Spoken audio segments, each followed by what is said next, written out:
I trialed a few different ones and I settled on 19 and 1.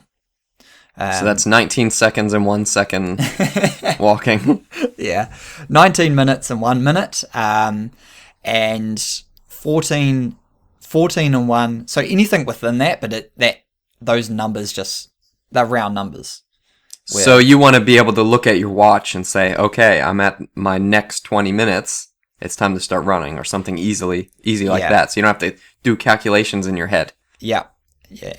Like that's really easy. If you see like a 20 minute, a 40 minute, 60 minute, something like that, oh, whoops, missed my walk. If you don't have an alert on, but 19 and 1 worked super well, and it will generally work well with aid stations as well. Okay. For where they so like you just get to the aid station, and when you see the aid station, it's about 19 minutes. So you walk. Yeah. Through the aid station. Yeah.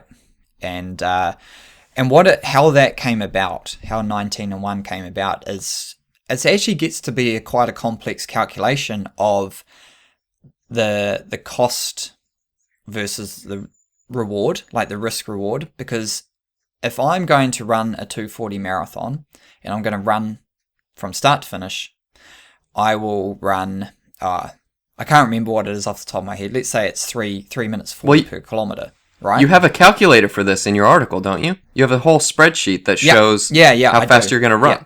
So that's like one pace. But then if you start to integrate walking periods, you actually have to run faster to compensate for the walking.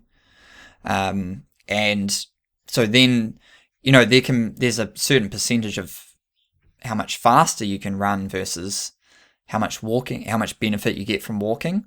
So if you can't just be sprinting for the 19 minutes. Obviously. Yeah. Like if you're going to do, let's say, 17 minutes and 3 minutes walking, you're walking so much that you have to run essentially above your threshold, and by like 2 of them, you get a large recovery period of 3 minutes. But the running period is just far too hard.